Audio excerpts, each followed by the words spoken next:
মহান আল্লাহর অশেষ রহমতে আবারও নতুন একটি এপিসোডে আপনাদের সবাইকে স্বাগত জানাচ্ছি। আমি রনি। আশা করছি আপনারা সবাই ভালো আছেন। আমিও আলহামদুলিল্লাহ ভালো আছি। কথা না বাড়িয়ে আমরা চলে যাব আমাদের আজকের ঘটনায়। আমি ঠিক যেভাবে লেখা আছে সেভাবেই পড়ে শোনাচ্ছি। আশা করছি প্রথম থেকে শেষ পর্যন্ত আমাদের সঙ্গে থাকবেন। আসসালামু আলাইকুম। আমার নামটি এখানে বলতে পারছি না, তার জন্য ক্ষমা প্রার্থী। ঘটনাটা বেশ বড়, তাই দুইটি পর্বে লিখছি। ঘটনার প্রথম পর্বটি শুরু করা যাক। ঘটনার সময়কাল 2000 সালেরও আগে। এক লোক ছিলেন, তার নাম ছিল মতি সরকার। এই মতি সরকারের বাড়ি ছিল চর অঞ্চলে। এখানে চরের মানুষ বসবাস করেন। আগে চর এলাকার মানুষদের খুব ছোট করে দেখা হতো। তারা বাজারঘাট করার জন্য নদী পার হয়ে আমাদের এই এলাকায় আসতো। কেউ যেতেন ডাঙ্গার হাট, কেউ বা বিদ্যানন্দ বাজার, আবার কেউ যেতেন বুড়িরহাট বাজারে। চর এলাকার মানুষদের ভাটিয়া বলা হতো, যদিও ভাটিয়া শব্দের অর্থ ভাটিতে, অর্থাৎ নিম্নভূমিতে যে সমস্ত মানুষরা বসবাস করেন তারা। এই শব্দটা এক ধরনের ট্রল বা অপমানজনক ছিল। যেমন কারো মাথায় চুল উস্কো খুস্কো দেখলেই বলা হতো, আরে তুই তো ভাটিয়া রে বেটা। আমাদের এলাকায় এই শব্দটি অপমানজনক হিসাবে বিবেচিত হতো। যাক, ঘটনায় ফেরা যাক। এই মতি সরকার ছিলেন চরের এক বৃত্তশালী ব্যক্তি। তার জমি জমা এত বেশি ছিল যে তার কোনো হিসাব ছিল না। তিনি চর এলাকার মাতবর ছিলেন। বিচার সালিশ তিনিই করতেন। নামাজ কালাম তেমন একটা পড়তেন না, কিন্তু মানুষকে লাভের উপর টাকা দিতেন। আর সেই টাকা যদি কেউ ফেরত দিতে না পারত তাহলে তার জমি দখল করে নিতেন। মতি সরকারের বাড়ি একদমই ফাঁকা একটি জায়গায় ছিল। চর এলাকাতে এমনিতেই বেশিরভাগ জায়গা ফাঁকা, বড় গাছ নেই বললেই চলে। আর বাড়িগুলো অনেক দূর পর্যন্ত ছড়িয়ে ছিটিয়ে ছিল। চর এলাকায় ঘাস অনেক বেশি হওয়ায় গবাদি পশুও ছিল অনেক। মতি সরকারের ছোট একটি ভাই ছিল, তার নাম ছিল রবি সরকার। যদিও এলাকার জমি জমা সবকিছু মতি সরকারই দেখাশোনা করতেন। বছর শেষে রবি সরকার তার অংশ নিয়ে যেতেন। মতি সরকার তার প্রথম স্ত্রীর কাছে কোনো সন্তান না পাওয়ায় তাকে তালাক দেন। তারপর আরেকটি বিয়ে করেন। মতি সরকারের বাড়িতে ছিল দুইটি ঘর, একটি রান্নাঘর, একটি গোয়াল ঘর এবং একটি হাঁস মুরগি পালন করার ঘর, অর্থাৎ খামার বা খোয়ার। রাতের বেলায় তিনি নিজের জমির পাশাপাশি অন্য মানুষের জমিতে পানি দিতেন শ্যালো মেশিন দিয়ে। শ্যালো মেশিনের ঘরটিও বাড়ির পাশেই ছিল এবং তা বাড়ি থেকে স্পষ্ট দেখা যেত। মতি সরকার বেশিরভাগ রাত কাটাতেন ওই শ্যালো ঘরে। একদিন মতি সরকার রোজগার মতো শ্যালো ঘরে যান কাজের জন্য। পরদিন সকালে বাড়িতে ফিরে তার স্ত্রী জানায় খোয়ার থেকে দুটি হাঁস নেই। তিনি রেগে গিয়ে বললেন, ভালো করে দরজা দিতে পারো না? হয়তো শেয়াল নিয়ে গেছে। চর এলাকায় শেয়ালের উপদ্রব অনেক বেশি। এভাবেই প্রায় প্রতিদিন হাঁস মুরগি হারাতে থাকলো। একদিন সকালবেলা দেখা গেল তার গোয়ালঘর থেকে একটি ছাগল নেই। এবার তিনি রেগে গিয়ে তার স্ত্রীকে প্রচণ্ড মারধর করতে লাগলেন আর বলতে লাগলেন, কি করিস তুই বাড়িতে? গোয়ালের দরজা ভালো করে দিবি না? আজ দরজা আমি লাগাবো, দেখি শিয়াল কিভাবে নিয়ে যায়। তিনি সন্ধ্যার পর ভালো করে দরজা লাগিয়ে রাতের খাবার খেয়ে শ্যালোঘরে গিয়ে কাজ করতে শুরু করেন। পরের দিন দেখা গেল তার আরও একটি বড় খাসি নেই। এবার তিনি চূড়ান্ত রেগে গেলেন। ভাবলেন এটা নিশ্চয়ই এলাকার কোনো ছিচকে চোরের কাজ। তিনি এলাকার নামকরা দুই চোরকে ধরে গাছের সাথে বেঁধে পেটাতে লাগলেন আর বলতে লাগলেন, তোদের এত বড় সাহস আমার বাড়িতে চুরি করিস? গ্রামের লোক অনেক জমা হয়ে গিয়েছে, কি হয়েছে তাই দেখতে।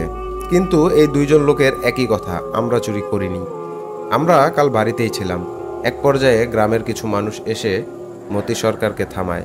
গ্রামের লোকজন বলেন, আচ্ছা এরা যে চুরি করেছে সেটা কি আপনি দেখেছেন? মতি সরকার বললেন, দেখলে কি করতাম? আমাদের এলাকায় এরা দুইজন ছাড়া আর কে চুরি করে বলুন তো? তখন গ্রামের লোকেরা বললেন, আপনি দেখেন নাই, তাহলে এভাবে মারছেন কেন? আপনি একজন মাতবর মানুষ। এরা যদি চুরি করতো তাহলে শুধু একটা ছাগল কেন চুরি করবে? করলে তো পুরো গোয়ালঘরই তুলে নিয়ে যেত, তাই না? গ্রামবাসী অনেক বোঝানোর পর লোক দুটোকে ছাড়িয়ে নিয়ে যায়। এরপর মতি মিয়া সিদ্ধান্ত নেন এবার থেকে রাতের বেলা তিনি বাড়িতে থাকবেন। 2-3 দিন কিছুই হয় না। রাত জেগে পাহারা দেওয়ার পরও যখন কোনো কিছু ধরা পড়ে না, তখন তিনি ভাবেন হয়তো শিয়াল নিয়ে গিয়েছে, এখন আর আসবে না। এরপর একদিন তিনি আবার মেশিন ঘরে থাকতে যান। পরের দিন সকালে দেখেন এবার তার আরও একটি ছাগল নেই। এবার তিনি ধীরভাবে সিদ্ধান্ত নেন যে চুরি করেছে তাকে ধরতেই হবে। তিনি ঠিক করেন মেশিন ঘর থেকেই পাহারা দেবেন। প্রথম রাতে তিনি মেশিন ঘরের বেড়া একটু ফাঁক করে চারদিকে নজর রাখলেন। এভাবে রাত কেটে যায়, কিন্তু কিছুই ঘটে না। দ্বিতীয় রাতেও সেই একই অবস্থা। তৃতীয় রাতে তিনি ওই বেড়ার ফাঁক দিয়ে চোখ রেখে বসে থাকেন। চাঁদনি রাত, আশেপাশে তেমন কোনো বড় গাছ না থাকায় বাড়ি ও গোয়ালঘর স্পষ্ট দেখা যাচ্ছে। তার বাড়ির রান্নাঘরের পেছনে ছিল একটি নারিকেল গাছ। তিনি লক্ষ্য করলেন নারিকেল গাছ থেকে কি যেন একটা মানুষের মতো উল্টোভাবে নেমে আসছে, তারপর আস্তে আস্তে খোয়ারের দিকে যেতে থাকে। তারপর খোয়ার ঘরের দরজার পাশে দাঁড়ায়। এবার তিনি বুঝে যান ব্যাপারটা তাহলে এটা। এবার তো কিছু একটা করতেই হবে। এই বদমাইশ জিন আমার হাঁস মুরগি খাচ্ছে। তারা বেটা, আজকে তোর মজা দেখাচ্ছি। তিনি মেশিন ঘরের বিছানার নিচে থেকে 2 হাত লম্বা একটি রড বের করেন। শব্দ না করে তিনি বাড়ির উঠানে প্রবেশ করেন। দেখতে পেলেন একটি চিকন শরীরের প্রাণী। পা শরীরের তুলনায় অনেকটা সরু, মানুষের মতো দেহ, কিন্তু পায়ের পাতা অস্বাভাবিক বড়। জিনটা মতি সরকারের সামনে বসে আস্তে আস্তে খোয়ারের মুখ থেকে কাঠ ও পাথর সরাচ্ছে। মতি সরকার এতদিনের রাগ আর নিয়ন্ত্রণ করতে পারলেন না। হাতের বড় রড দিয়ে জিনটির কোমরে জোরে একটি বাড়ি মারলেন। জিনটি চিৎকার করতে করতে মাটিতে লুটিয়ে পড়ল আর মুখ ফিরিয়ে মতি সরকারের দিকে তাকালো। মতি সরকার দেখলেন তার মুখ শিয়ালের মতো। রাগে অন্ধ মতি সরকার তখন থামলেন না। জিনটিকে বেদম পিটাতে লাগলেন। এক পর্যায়ে জিনটি আবার সেই নারিকেল গাছের দিকে চলে গেল। এরপর তিনি মেশিন ঘরে না গিয়ে সরাসরি বাড়িতেই ঘুমিয়ে পড়লেন। পরের দিন এই ঘটনা তার স্ত্রীকে বললেন। এভাবে 3 দিন কেটে যায়। মতি সরকার স্বাভাবিক কাজকর্মে ব্যস্ত ছিলেন। এক রাতে মেশিন ঘরে কাজ করতে করতে তিনি ঘুমিয়ে পড়েন। হঠাৎ ঘুম ভেঙে দেখলেন মেশিনটি বন্ধ হয়ে গেছে তেল ফুরানোর কারণে। তিনি তেল দিয়ে আবার মেশিনটি চালু করে শুয়ে পড়লেন, কিন্তু ঘুম আসছিল না। মেশিনের শব্দের মধ্যেও তিনি বাহিরে কিসের জন্য দৌড়াদৌড়ির শব্দ পাচ্ছিলেন, যেন কেউ ঘরের চারপাশে ক্রমাগত দৌড়াচ্ছে। শব্দে মাটি কেঁপে উঠছিল। তিনি কান খাড়া করে শুনলেন, কিন্তু ভাবলেন মেশিনের শব্দের কারণেই মনে হয় এমন হচ্ছে। পরের রাতে মুষলধারে বৃষ্টি হচ্ছিল। তিনি মেশিন বন্ধ করে ঘুমিয়ে পড়লেন। আবার সেই দৌড়ানোর শব্দ। তিনি একটি চিৎকারের শব্দ শুনতে পেলেন। কিরে ভাই? হঠাৎ দরজার সামনে শব্দটি এসে থেমে গেল। টিপটিপ বৃষ্টির মধ্যেও তিনি কোনো প্রাণীর গোঙানির শব্দ শুনতে পেলেন, ঠিক যেমন রাগী কুকুর গর্জন করে। তিনি হেই হেই শব্দ করে কুকুরটিকে তাড়ানোর চেষ্টা করলেন, কিন্তু তার শব্দ শুনে গোঙানির আরো জোরালো হতে লাগলো। মতি সরকার তার হাতের হারিকেনের আলো বাড়িয়ে একটা লোহার রেঞ্চ নিয়ে দরজা খুলতেই চমকে উঠলেন। সেই জিনটি দরজা থেকে ঠিক 3 হাত দূরে উঁচু হয়ে দাঁড়িয়ে আছে। ভয়ঙ্কর চেহারা কিছু বুঝে ওঠার আগেই জিনটি ঝাঁপিয়ে পড়ল মতি সরকারের উপর। হারিকেন মাটিতে পড়ে গেল। শুরু হলো দস্তাদস্তি। একসময় জিনটি নিস্তেজ হয়ে ছেড়ে দিল। মতি সরকার দৌড়ে বাড়ি চলে গেলেন। বৃষ্টি এত তীব্র ছিল যে টিনের চালে পড়ার শব্দে তার স্ত্রী ঘুমিয়ে থাকায় তার ডাক শুনতে পাচ্ছিল না। হঠাৎ পেছনে গোঙানোর শব্দ শুনে ফিরে তাকাতেই দেখলেন সেই জিনটি কুচো হয়ে পা ল্যাংচাতে ল্যাংচাতে তার দিকে আসছে। এবার মতি সরকার সিদ্ধান্ত নেয়, আজ হয় আমি মরবো, নয়তো ওই জিনটিকে মারবো। বাড়ির উঠানে আবারও শুরু হলো লড়াই। জিনটির নখের আঘাতে মতি সরকারের শরীর ক্ষতবিক্ষত হলো। শেষ পর্যন্ত জিনটির দেহে আবারও নিস্তেজ হয়ে পড়ল, কারণ সে মতি সরকারের সাথে কোনোভাবেই পেরে উঠছিল না। মতি সরকার ওই লোহার রেঞ্চ দিয়ে বারবার জিনটির মাথায় আঘাত করছিল। মতি তখন রাগে কাঁপছিল। হঠাৎ অন্ধকারে রান্নাঘরের দিকে চিকচিকে কান্নার শব্দ শুনতে পেল। নারিকেল গাছের দিকে তাকাতেই দেখল 10 থেকে 12টি লাল আলো, যেন রক্ত চোখ। তিনি ভয় পেয়ে ভাবলেন, এবার ঘরে ঢুকে যাওয়াই ভালো হবে, না হলে কখন কি হয়ে যায় বলা তো যায় না। তিনি আবারও দরজায় জোরে জোরে করাঘাত করতে লাগলেন। অনেক জোরে দরজায় কড়া নড়ার কারণে তার স্ত্রীর ঘুম ভেঙে যায় এবং তিনি দরজা খুলে দেন। তিনি ঘরে প্রবেশ করে জামা কাপড় বদলে শুয়ে পড়েন। কিছুক্ষণ পর বৃষ্টি থেমে গেল। তিনি উঠোনে কয়েক জোড়া পায়ের হেঁটে বেড়ানোর শব্দ শুনতে পান। শব্দটা অল্প সময়ের জন্য ছিল। এরপর তিনি ঘুমিয়ে পড়েন। সকালে যখন ঘুম ভাঙে তখন তিনি কাল রাতের কথা মনে করে দৌড়ে উঠানে যান। গিয়ে কিছুই দেখতে পান না। তিনি তার স্ত্রীকে ডাকেন এবং জিজ্ঞেস করেন, তুমি উঠোনে কিছু দেখেছ? কই না তো। তিনি আর কথা না বাড়িয়ে এলাকার এক ইমাম সাহেবের কাছে সমস্ত ঘটনা খুলে বলেন। হুজুরকে যদিও তিনি সবটা বলতে চাননি, কারণ তিনি চোর ভেবে যেই দুজনকে পিটিয়েছিলেন এটা জানাজানি হলে পরে সমস্যা হতে পারে। হুজুরের কাছ থেকে পানি পড়া নিয়ে তিনি বাড়ি চলে আসেন। সেদিন থেকে শুরু হয় আরও বেশি সমস্যা। কিছুদিনের জন্য তিনি একজন লোক রেখেছিলেন তার মেশিনের কাজ করার জন্য।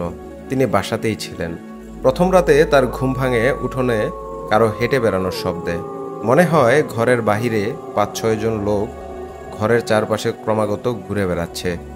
তিনি বাইরে বের হওয়ার সাহস পান না। এভাবেই রাত কেটে যায়। পরের দিন রাত্রে তার ঘুম ভাঙে তার স্ত্রীর চিৎকারের শব্দ শুনে। তিনি উঠে দেখেন তার স্ত্রী অচেতন হয়ে মাটিতে পড়ে আছে। তিনি তাকে ধরাধরি করে ঘরে নিয়ে এসে আবারও শুইয়ে দেন। তারপর মাথায় পানি দিয়ে তার চেতনা ফেরানোর চেষ্টা করেন। কিছুক্ষণ পর তার স্ত্রী সুস্থ হয়। হুঁশ ফিরলে স্ত্রী মতি সরকারকে জড়িয়ে কাঁদতে থাকেন। তিনি জিজ্ঞেস করলেন কি হয়েছে। উত্তরে স্ত্রী জানান, ওয়াশরুমে থাকা অবস্থায় বাহিরে তিনি কয়েক জোড়া পায়ের হেঁটে বেড়ানোর শব্দ পান, সাথে কুকুরের গড়গড় আওয়াজ। তিনি ওয়াশরুম থেকে দ্রুত বেরিয়ে আসতে চান। ঠিক তখনই একটা শেয়ালের দল হবে। এই শেয়ালরা মানুষকে পেলে আক্রমণ করে। হাঁটার সময় তার মনে হচ্ছিল কিছু একটা তার পেছন পেছন হাঁটছে। হঠাৎ করেই কেউ তার নাম ধরে পেছনের থেকে ডাকেন। ভুল করে তিনি পেছনে তাকান। দেখেন লাল দুটো চোখ, মুখ অনেকটা শেয়ালের মতো। কুকুর রেগে গেলে যেভাবে দাঁত খেঁচায়, অনেকটা সেইভাবেই দাঁত খেঁচাচ্ছে। মাত্র 2 সেকেন্ডের জন্য তিনি প্রাণীটিকে দেখতে পান। আর এই ফাঁকেই প্রাণীটি তার পেটে সজোরে লাথি মারে। এই লাথি খেয়ে তিনি মাটিতে পড়ে যান এবং চিৎকার করে অজ্ঞান হয়ে যান। এসব কথা শুনে মতি সরকার তার স্ত্রীকে বললেন, আমি কালকেই এর একটা ব্যবস্থা করব। পরের দিন তিনি চর এলাকার একটি কবিরাজকে বাসায় নিয়ে আসেন। কবিরাজ তার কাজ সেরে বলেন, 90 দিন আপনাদের কেউ গরুর মাংস খাবেন না। আর কেউ যদি গরুর মাংস খেয়ে এই বাড়িতে প্রবেশ করে তাহলে এই বন্ধনটি কেটে যাবে, তাই সাবধানে থাকবেন। বাড়িতে কাউকে খুব একটা ঢুকতে দেবেন না। এভাবে বেশ কিছুদিন কেটে যায় কোনো রকম সমস্যা ছাড়াই। তারা একরকম ভুলেই গিয়েছিল ঘটনাটি। এর মাঝেই মতি সরকারের স্ত্রীর পেটে বাচ্চা আসে। তিনি খুব খুশি হন। একদিন তাদের চর এলাকায় এক বিয়ের দাওয়াত আসে। তিনি তার স্ত্রীকে সেই দাওয়াতে নিয়ে যান। ভালোভাবে খাওয়া দাওয়া করে বাড়ি ফেরার পথে রওনা দেন। দাওয়াত বাড়ি থেকে তাদের বাসার দূরত্ব মাত্র 20 মিনিটের পায়ে হেঁটে। তারা বের হন মাগরিবের আজানের একটু আগে। মাঝ রাস্তায় পৌঁছানোর পর আজান হয়ে গেল। এরপর মতি সরকার লক্ষ্য করেন তাদের পেছন পেছন কে যেন ফিস ফিস করে কথা বলছে। তিনি পেছন ঘুরে তাকালেই কিছু দেখতে পান না। ভাবেন এটা হয়তো মনের ভুল। তারা যখন বাড়িতে প্রবেশ করেন তখন চারদিকে অট্ট হাসির শব্দ ভেসে আসে। তিনি স্ত্রীর দিকে তাকিয়ে জিজ্ঞেস করেন, তুমি কি কিছু শুনতে পাচ্ছ? তার স্ত্রী জানান, না, আমি তো কিছুই শুনছি না। সে রাত থেকেই শুরু হয় আরো বড় সমস্যা। এবার মনে হয় টিনের চালে কেউ ধূপধাপ করে পা ফেলছে। তিনি টর্চ নিয়ে বের হন। টিনের চালের দিকে আলো ফেলেন, কিছুই দেখতে পান না। চারদিকে খুঁজে কিছু না পেয়ে তিনি ঘরে ঢুকে দরজা বন্ধ করবেন। ঠিক তখনই দেখেন উঠানে দরজার সামনে 4 থেকে 5টি অবয়ব দাঁড়িয়ে আছে। দরজা থেকে 5 থেকে 6 হাত দূরে হবে। তাদের চোখ জল জল করছে। অবয়বগুলো খিলখিল করে হেসে ওঠে। তিনি আতঙ্কে দরজা বন্ধ করে দেন। দরজা বন্ধ করার শব্দে তার স্ত্রী ঘুম ভেঙে যায়। তিনি জিজ্ঞেস করেন কি হয়েছে। তিনি হাতের ইশারায় স্ত্রীকে চুপ থাকতে বলেন। এরপর দরজার ফাঁক দিয়ে টর্চের আলো ফেলেন, কিন্তু কিছুই দেখতে পান না। আর তখন তার মনে পড়ে যায়, হায় হায়, কি করেছি। 90 দিন পার হওয়ার আগেই দাওয়াত বাড়িতে গিয়ে গরুর মাংস খেয়েছি। তিনি ভাবলেন কাল আবার কবিরাজের বাসায় যাবেন। পরের দিন সকালে তিনি কবিরাজের বাড়িতে যান। গিয়ে জানতে পারেন কবিরাজ তার স্ত্রীকে নিয়ে শ্বশুর বাড়িতে গেছেন। শ্বশুর অসুস্থ, তাই ফিরতে 1 থেকে 2 দিন দেরি হবে। তিনি হতাশ হয়ে বাড়িতে ফেরেন। সেদিনের মতো কাজ শুরু করেন, কিন্তু রাত নামতেই সে একই সমস্যা আবারও শুরু হয়। টিনের চালের উপর হাঁটা, গড়গড় শব্দ, অদ্ভুত সব আওয়াজ। পরের দিন সকালে ফজরের নামাজের পর তিনি খেয়াল করেন তার মেশিনের শব্দ তিনি শুনতে পাচ্ছেন না। তিনি মেশিন ঘরের দিকে এগিয়ে যান। গিয়ে দেখেন সেই ছেলেটি যাকে তিনি কামলা হিসাবে নিয়োগ করেছিলেন দরজার বাহিরে অচেতন অবস্থায় পড়ে আছে। তিনি প্রথমে ভয় পেয়ে যান, চোর ডাকাতে এসেছিল কিনা সেই চিন্তায়।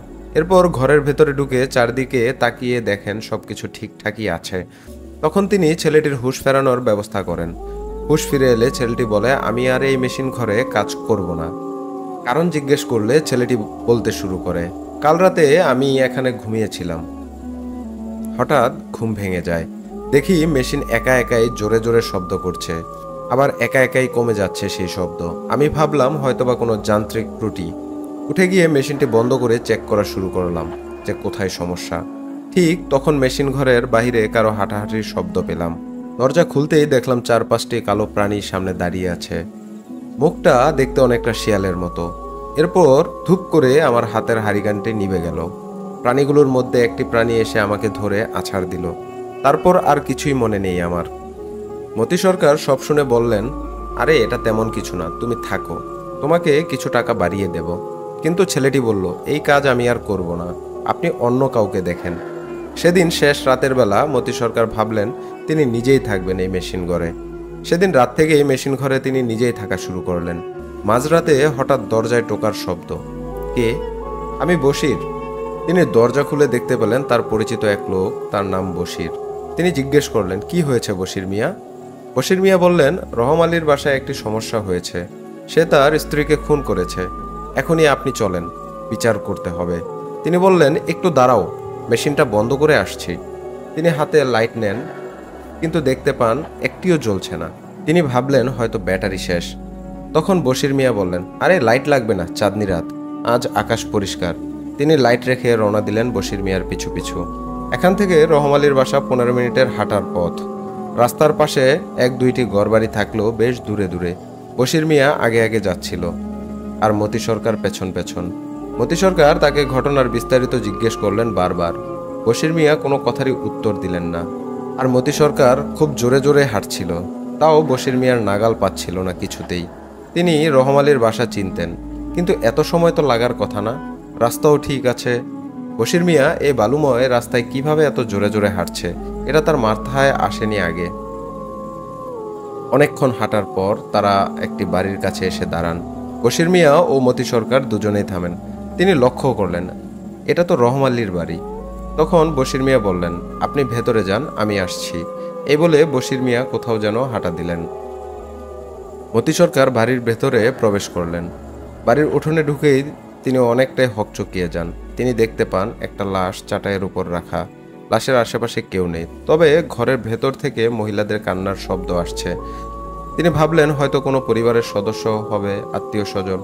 তিনি সান্ত্বনা দিয়ে বললেন, কান্না করেন না, বিচার অবশ্যই হবে। বশির মিয়া মনে হয় কোথাও লোকজন আনতে গেছে, তিনি আসলেই বিচার শুরু হবে। এই কথা তিনি বলে ঘরের উদ্দেশ্যে আরও বেশ কিছু কথা বলেন।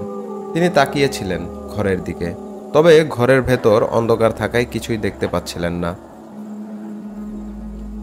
উঠানে রাখা পিঁড়িতে তিনি বসে পড়েন। পরিবেশটা থমথমে হতে শুরু করে।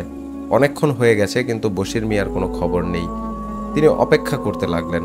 কয়েকবার বাইরে গিয়েও দেখলেন কোথাও কেউ আছে কিনা, কিন্তু বশির মিয়ার কোনো পাত্তাই নেই।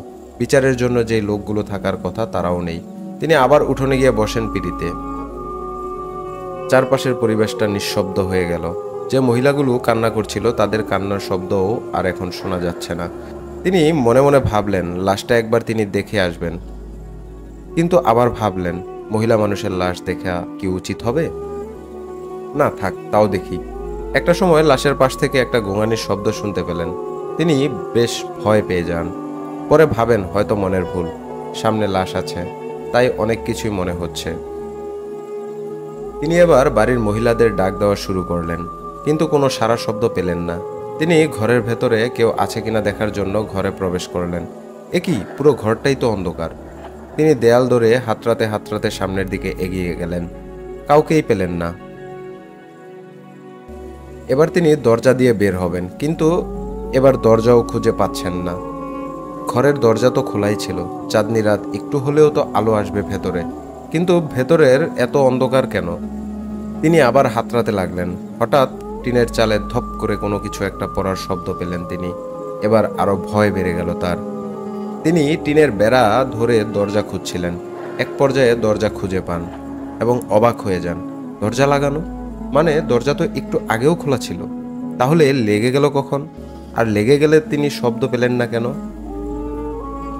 তিনি দরজা খুলে উঠানে এসে চমকে উঠলেন। লাশ নেই। কুকুর শেয়ালে নিয়ে যায়নি তো? তিনি চারদিকে খুঁজতে লাগলেন। হঠাৎ একটা ঘুঙানির শব্দ ভেসে আসলো। কোথা থেকে আসছে শব্দটা তিনি বুঝতে পারলেন না। টিনের চালের উপরে আবারও শব্দ। তিনি ভয়ে সেন্স হারানোর মতো অবস্থায় চলে যান। একই, এই শেয়ালের মতো দেখতে প্রাণীটি? ভয়ে তার আত্মা শুকিয়ে যায়। একটি প্রাণী টিনের চালে বসে আছে। মতি সরকার আর সহ্য করতে পারেন না।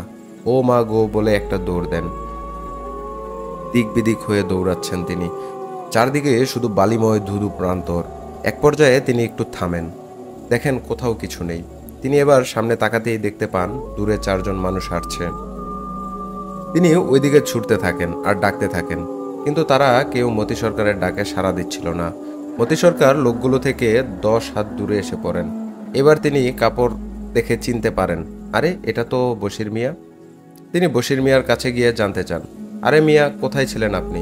জানেন আমি কি দেখেছি? তখন বশির মিয়া বললেন, কি দেখেছিস তুই? দেখতো তুই আমার মতো কাউকে দেখেছিস কিনা। এই বলে বশির মিয়া তাকায়। বশির মিয়ার রূপটি তখন ছিল পিচাসের মতো। তিনি চিৎকার করেন সাহায্যের জন্য, কিন্তু বিশাল ধুধু বালুচরে তাকে সাহায্য করার মতো কেউ নেই। হঠাৎ তার কানে হু হু করে একটি শব্দ আসে। তিনি লক্ষ্য করেন 50 থেকে 60 হাত দূরে একটি পালকি। 4 জন পালকি কাঁধে নিয়ে আসছে। হঠাৎ সেই পিচাসগুলো থমকে যায়। পরের দিন তিনি হুঁশ ফিরে পান। তিনি লক্ষ্য করেন তিনি একটি ঘরে শুয়ে আছেন, কিন্তু এই ঘরটি তার নয়। তার গায়ে প্রচণ্ড ব্যথা। একটু পর একজন হুজুর গোছের মানুষ ঘরের ভেতরে ঢুকেন আর জিজ্ঞেস করেন, এখন কেমন লাগছে আপনার? মতি সরকার যদিও কোনো কথা বলতে পারছে না, তাই তিনি ফিসফিস করে বলতে চেষ্টা করেন, আমার কোমরে অনেক ব্যথা করছে। তারপর লোকটি জানায়, আপনি তো চরের মধ্যে পড়েছিলেন। আপনি চরে ওইভাবে পড়েছিলেন কেন বলুন তো? আপনার বাড়ি কোথায়? তখন মতি সরকার বলেন, আমার বাড়ি তো চর বিদ্যানন্দ। লোকটি বলল, আপনি এত দূরে কিভাবে আসলেন? এটা তো বুড়িরহাট। বুড়িরহাট চর বিদ্যানন্দ চর থেকে 5-6 কিলোমিটার দূরে। তখন হুজুর বললেন, আমি কাল রাতে আমার শ্বশুর বাড়িতে ছিলাম। আমার স্ত্রীর সন্তান সম্ভবা। আমি তাকে দেখতে গিয়েছিলাম। ফজরের আজানের আগেই রওনা দিই, কারণ আমার বাড়িতে অনেক কাজ আছে। ছাগল গরু আছে। আসার সময় আপনাকে পড়ে থাকতে দেখি চরের মাঝখানে। আমি একা ছিলাম না, আমার সাথে আমার শালকও ছিল। প্রথমে আমরা ভেবেছিলাম এটা খারাপ কিছু হতে পারে, পাশ কাটিয়ে চলে যাচ্ছিলাম। মনে সায় দিল না। কি হয়েছিল বলুন তো? কি হয়েছিল আপনার? মতি সরকারের কাছে জানতে চাইলেও মতি সরকার বলতে পারেন না। তারপর লোকটি নিজেই মতি সরকারকে ঘোড়ার গাড়িতে উঠিয়ে দেন আর চালককে বলেন আস্তে আস্তে গাড়ি চালিয়ে হেঁটে হেঁটে তার ঠিকানায় রেখে আসতে। মতি সরকারের স্ত্রী তাকে দেখেই নানান প্রশ্ন করেন। মতি সরকার বলেন মুকুল মিয়াকে ডেকে দিতে। এই মুকুল মিয়া হলো মতি সরকারের খাস লোক। আমরা যাকে বলি উমুকের ডান হাত উমুকের বাম হাত, সেরকম আর কি। মতি সরকার বললেন ডাক্তার নিয়ে আসো। আমাদের উজান এলাকায় ভালো কোনো ডাক্তার খুঁজে পাওয়া যাবে দুপুরের পর। মুকুল মিয়া একজন ডাক্তার নিয়ে ফেরেন। ডাক্তার আসেন, মতি সরকারকে ভালোভাবে পরীক্ষা করেন, কিছু ঔষধও লিখে দেন আর কিছু নির্দেশনা। মতি সরকার মুকুল মিয়াকে বলে ওই কবিরাজের কথা, যে প্রথমে এসে বাড়ি বন্ধ করে গিয়েছিল। মতি বললেন কবিরাজকে নিয়ে আসতে। কবিরাজ যদি এখনই না আসতে চায় তাহলে রাতে আসতে বলো। রাতের বেলা কবিরাজ আসেন, এসে সব শোনেন। তারপর বললেন আপনাদের কত করে নিষেধ করলাম, আপনারা শুনলেন না। এবার আমার আর কিছুই করার নেই। এমন কথায় মুকুল মিয়া বলে ওঠেন, কিছু করার নেই মানে? আপনি তো একবার সমস্যার সমাধান করে গিয়েছেন, তাহলে আবার কেন পারবেন না? কবিরাজ বললেন মুকুল মিয়া, এক কাজে একবার এদের আটকানো যায়, বারবার এইভাবে আটকানো যায় না। এই বলে কবিরাজ তার সাথে নিয়ে আসা কিছু বালি বাড়ির চারদিকে ছিটিয়ে মন্ত্র পড়ে বাড়িটি আবারও বন্ধ করেন আর একটি তাবিজ দিয়ে যান। মতি সরকারকে বলেন মৃত্যু অবধি এটা যেন আপনি কখনোই না খোলেন শরীর থেকে। একবার গায়ে দেওয়ার পর যদি এক মুহূর্তের জন্য এটি খুলে যায়, এর কর্মক্ষমতা নষ্ট হয়ে যাবে। সেদিন রাতে মতি সরকার স্বপ্নে দেখেন সেই পিচাসগুলো তাকে বলছে, এভাবে আর কতদিন বাঁচবি? এভাবে কেটে যায় 4-5 দিন। বাড়িতে তেমন আর কোনো সমস্যা হয় না। 4-5 দিন পর রাত থেকে শুরু হয় আবার সেই পিচাসদের উপদ্রব। ঘুম আসতো না তার, অনেক কষ্ট হতো। একদিন রাতে মতি সরকার দরজার মধ্যে টোকা দেওয়ার শব্দ শুনতে পান, ঠক ঠক আওয়াজের। তিনি তার স্ত্রীকে জিজ্ঞেস করেন, তুমি কিছু শুনতে পাচ্ছ? স্ত্রী বললেন, কই না তো। পরের দিন মুকুল মিয়া মতি সরকারকে দেখতে আসেন। মতি সরকার এই মুকুল মিয়াকে বলেন, যেহেতু মেশিনটা অনেক দিন ধরে বন্ধ, তাই মুকুল মিয়াকে একটু দেখতে। মুকুল মিয়া রাজি হয়ে যান। তিনি সেখানে থাকেনও এবং একইভাবে তিনিও সমস্যার সম্মুখীন হন। এক পর্যায়ে তিনিও সেন্স হারিয়ে ফেলেন। এই খবর পৌঁছায় মতি সরকারের কানে। তিনি এবার সিদ্ধান্ত নেন কোনোভাবেই এই সমস্যাকে আর ছাড় দেওয়া যাবে না। তিনি তার স্ত্রীর সাথে পরামর্শ করেন, তার শ্বশুর বাড়িতে খবর পাঠান ভালো একটা কবিরাজের জন্য। অবশেষে ভালো একজন কবিরাজের খোঁজ পাওয়া যায়। কবিরাজ আসেন। কবিরাজ এসে উঠানের মাঝখানে আসন পাতেন। মতি সরকার ও মুকুল মিয়াকে পাশাপাশি শোয়ানো হয়। চারদিকে বড় একটি বৃত্ত আঁকা হয়। একটি বৃত্তে কবিরাজ নিজে বসেন, আরেকটি বৃত্তে একজন তুলারাশির জাতক। কিছুক্ষণ পর তুলারাশির যে জাতক, সেই জাতকের উপর জিন হাজির করানো হয় এবং জিনটিকে প্রশ্ন করা হয় এই বাড়িতে কোনো সমস্যা আছে কিনা, বাড়ির সদস্যরা কেউ কোনো অসুবিধা ভোগ করছে কিনা। তুলারাশির গায়ে থাকা জিনটি বলে, আমাকে একটু সময় দিন, আমি সব তথ্য নিয়ে আসছি। 4-5 মিনিট পর তুলারাশির সেই জাতক তিনি গা ছকিয়ে বসেন। কবিরাজ বুঝতে পারেন জিনটি ফিরে এসেছে। এবার জিনটি বলা শুরু করেন, এই বাড়িতে যে জিনগুলো সমস্যা করছে তারা মূলত গেছো জিন। এরা খুব শক্তিশালী না হলেও খুব চতুর, ধরতে গেলে পালিয়ে যায়। এরা সরাসরি মানুষের কোনো ক্ষতি করে না, যদি না মানুষ আগে থেকে এদের কোনো ক্ষতি করে। অনেক বছর আগে যখন এই জায়গায় কোনো বাড়ি ছিল না, তখন এটি ছিল তাদের আস্তানা। সেখানে একটা জিনের পরিবার বাস করত। পরিবারের কর্তা একজন তান্ত্রিকের সাথে বেয়াদবি করলে তান্ত্রিক তাকে বন্দি করে নিয়ে যায়। এরপর তাকে দিয়ে বিভিন্ন কাজ করানো হয়। মানুষকে ভয় দেখায়, অসুস্থ করা, আবার ঠিক করে টাকা নেওয়া। জিনটি মুক্তি চাইলে তান্ত্রিক তাকে তা দিতেন না। জিনটির বাকি পরিবার অনেক অনুরোধ করলেও কাজ হয়নি। কয়েক বছর কেটে যায়। তান্ত্রিক মারা যান, কিন্তু জিনটি বন্দিই থেকে যায়। বহু বছর পর সে কোনোভাবে মুক্তি পেয়েছে, নিজের বাড়িতে ফিরে এসেছে। তার পরিবারের বাকি সদস্যরা খবর পেয়ে ছুটে আসে। তাকে বলে, এই জায়গায় এখন বাড়ি হয়েছে, মানুষেরা চলাচল করছে, এখানে থাকা আমাদের পক্ষে কোনোভাবেই সম্ভব না। তারা কর্তাজিনকে তাদের সঙ্গে নিয়ে যেতে অনুরোধ করে, কিন্তু কর্তাজিন রাজি হয় না। অনেক জোরাজুরির পর সে বলে বাকি সদস্যরা যেন চলে যায়। অনেক বছর বন্দী থাকার ফলে কর্তাজিন দুর্বল হয়ে পড়েছে। মতি সরকারের গৃহপালিত পশুদের দিকে নজর দিয়েছে। একদিন মতি সরকার তাকে ধরে প্রচণ্ড মারধর করে এবং হত্যা করে। এই হত্যার দৃশ্য বাকি জিনেরা দেখতে পেলেও অজানা কারণে সাহায্য করতে পারেনি। নিজের পরিবারের এই হত্যার দৃশ্য বাকি সদস্যরা দেখতে পায় এবং তারা এরপর থেকে প্রতিশোধ নেওয়ার জন্য নানান রকমের ক্ষতি করতে শুরু করে। সেদিন রাতে পরিচিত মানুষদের রূপ ধরে তারা মতি সরকারকে এসে চর এলাকায় এক মায়াজাল সৃষ্টি করে ভুলিয়ে ভালিয়ে মৃত্যুর দিকে ঠেলে দেওয়ার চেষ্টা করেছিল। মতি সরকার প্রায় আধমরা হয়ে যাচ্ছিলেন। ঠিক তখনই এক জিন রাজা পালকিতে করে যাওয়ার সময় ঘটনাটি দেখতে পান এবং সাহায্য করতে এগিয়ে আসেন। এদিকে মুকুল মিয়াও নিজের শক্তির উপরে ভর করে জিনদের অকথ্য ভাষায় গালিগালাজ করেছে এবং তাচ্ছিল্যপূর্ণ কথা বলেছে। এতে তারা আরো ক্ষিপ্ত হয়ে তাকে জমির মাঝখানে আক্রমণ করে। তারা যখন মুকুল মিয়াকে মাটি চাপা দিতে যাবে তখনই ফজরের আজান হয়ে যায়, তাই জিনটি চলে যায়। কবিরাজ বলেন, তুমি একটু জিনগুলোকে হাজির করো আমার সামনে। জিনগুলোকে হাজির করা হয় এবং জিনগুলোকে কবিরাজ ছেড়ে চলে যেতে বলেন। জিনগুলো কোনোভাবেই রাজি হয় না। একটা পর্যায়ে তিনি তাদেরকে মেরে ফেলবেন এই হুমকি দেন। তাতেও যখন ফল হয় না, তিনি একটি একটি করে জিনদের হত্যা করতে শুরু করেন। শুধু একটি জিন কোনোভাবে পালিয়ে যায়। সব কাজ শেষ করে কবিরাজ বলেন, আশা করি আর কোনো সমস্যা হবে না, তবে একটি জিন পালিয়ে গেছে, সে সমস্যা করবে না আশা করি। এরপর কবিরাজ মন্ত্র পড়ে 3টি পেরাক নারিকেল গাছে গুঁড়িতে গেঁথে দেন। তারপর কিছু পানি ছিটিয়ে বাড়ি ফিরে যান। এরপর দিনকাল ভালোই যাচ্ছিল। মতি সরকার ধীরে ধীরে সুস্থ হতে শুরু করেন। কিছুদিন পর তার প্রথম সন্তান জন্ম নেয়, কিন্তু দুঃখজনকভাবে মৃত। বাচ্চাটির গায়ে কোনো রক্ত ছিল না। এই ঘটনায় মতি সরকারের মন একেবারেই ভেঙে যায়। এতদিন পর সন্তানের মৃত মুখ দেখবেন এটা তিনি আশাও করেননি।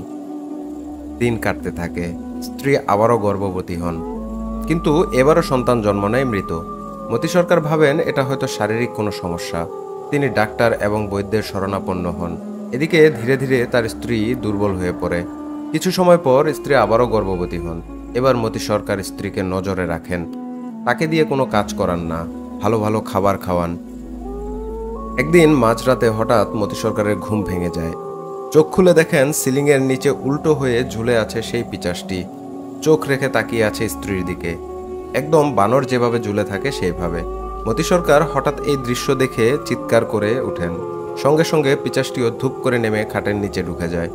স্ত্রীও চিৎকার দিয়ে ওঠেন, কি হয়েছে? মতি সরকার সব খুলে বললে তার স্ত্রী খাটের নিচে টর্চ মেরে দেখেন কিছুই নেই। স্ত্রী বলেন, এটা কিছু না, হয়তো তুমি স্বপ্ন দেখেছ।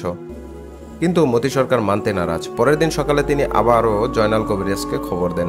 কবিরাজ এসে সব কথা শুনেন। তারপর কবিরাজ বলেন, আপনার সন্তানের জন্য যা যা করা লাগে আমি করব। যদি বাঁচাতে পারি তাহলে আপনি আমাকে কি দেবেন?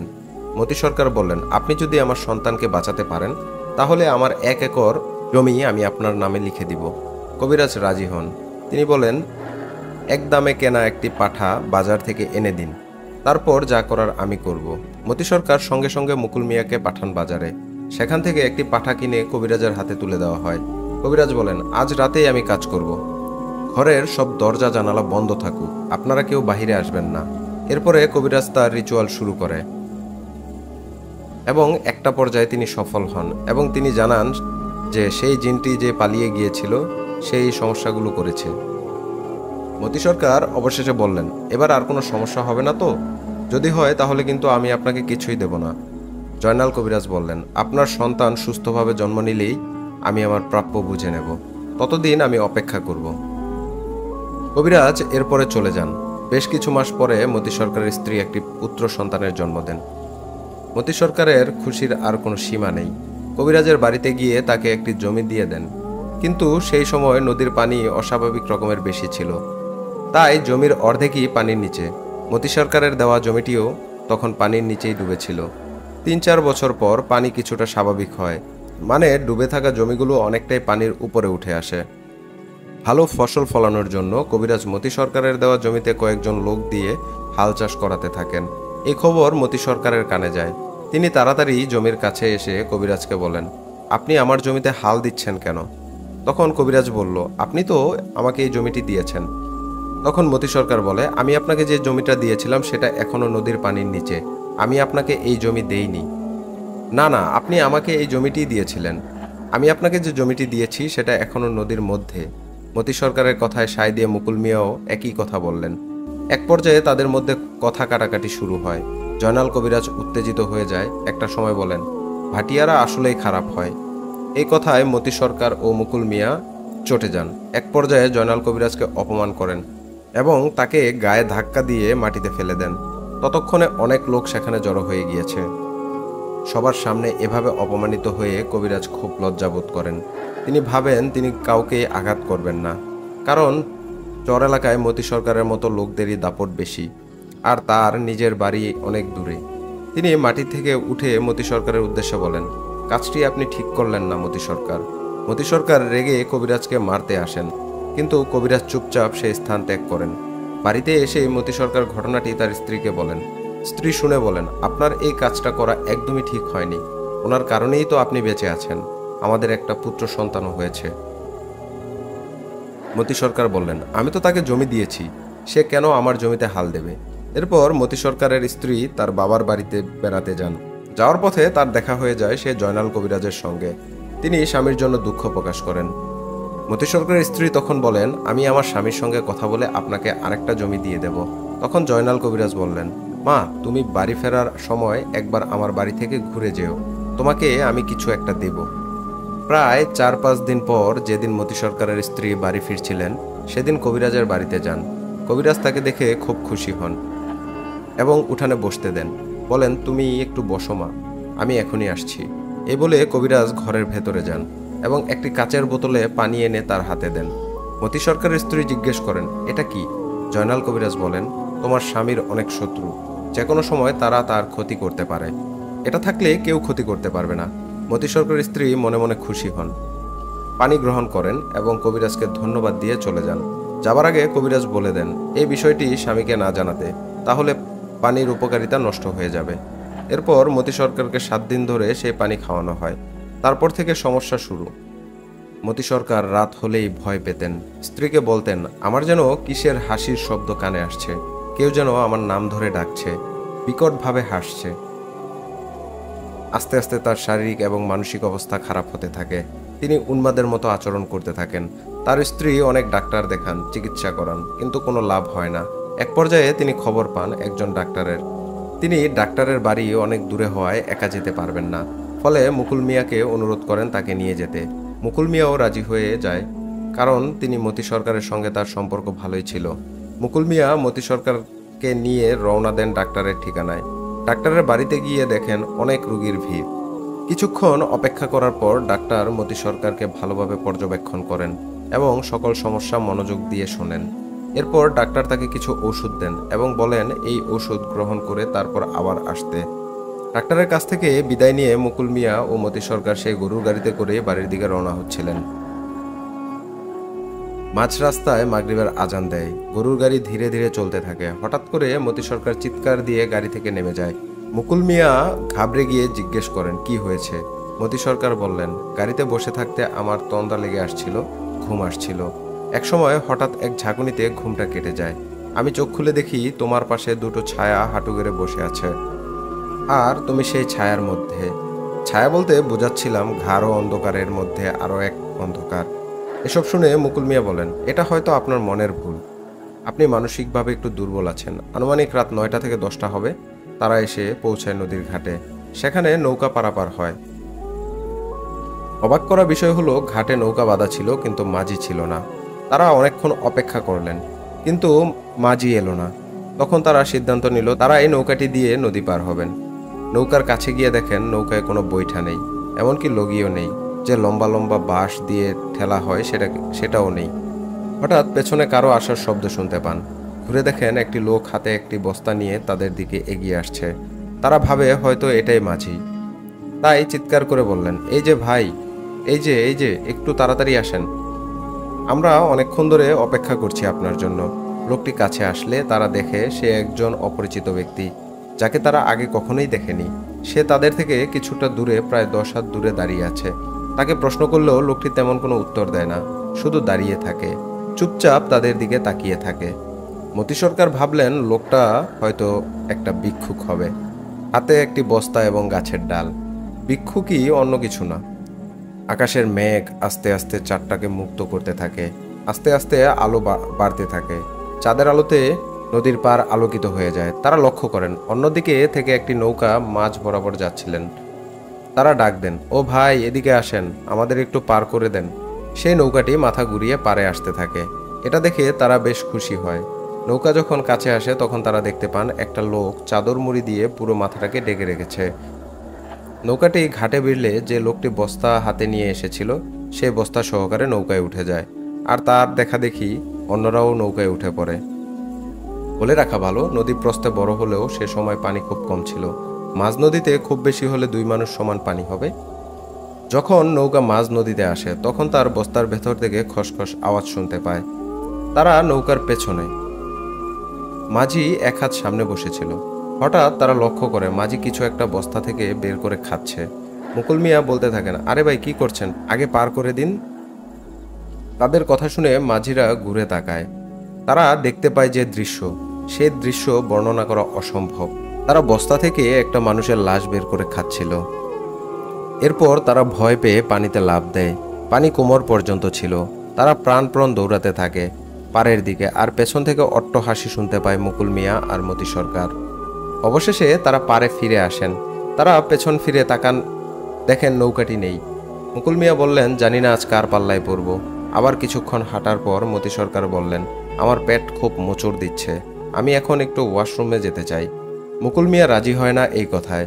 মুকুল মিয়া বলে, যা করার বাড়িতে গিয়ে করতে হবে। কিন্তু মতি সরকার হাঁটতেই পারছে না। বাধ্য হয়েই মুকুল মিয়াকে রাজি হতে হয়। এবং মুকুল মিয়া খেয়াল করেন যে মতি সরকার খুব দ্রুতই তার প্রাকৃতিক ডাকে সাড়া দিয়ে বেরিয়ে এসেছেন, এবং বের হয়ে এসে তিনি খুব দ্রুত হাঁটতে শুরু করেছেন। মতি সরকার কোনো কথা না বলে হনহন করে হেঁটেই চলেছেন। এত তাড়াতাড়ি তিনি ফিরে এলেন কিভাবে?